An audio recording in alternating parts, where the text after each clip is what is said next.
Restoring the damaged mosque was an urgent priority. King Hussein of Jordan moved quickly. The building was made safe, and before long the magnificent roof was restored, its richly ornamented ceiling glowing above the worshippers once more. The minbar was a more complicated problem. How to replace such an iconic treasure? A temporary substitute was put in place while a solution was sought. The initial idea, to replicate the original, seemed simple enough. But as it turned out, replacing the minbar of Saladin was to be far from easy.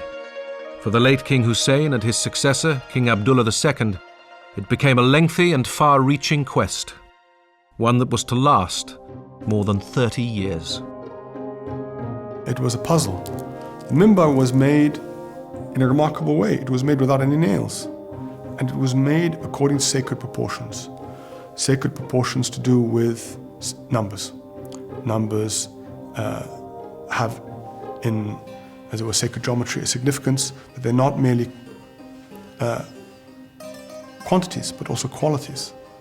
Nobody in the world could find the exact proportions again because there was no record of it. First of all, there weren't any working drawings. There weren't any drawings of any kind to guide the designer. But perhaps more importantly, there just weren't the craft skills, the woodworking skills around. There didn't seem to be those skills to implement the design once it had been made. The skills just weren't there. Almost undetected, the crafts of past centuries had vanished. During the colonial age, Western countries, especially European countries, started to export to Islamic countries, Muslim countries, Western factory-made goods. And that destroyed the traditional guild system. And that in turn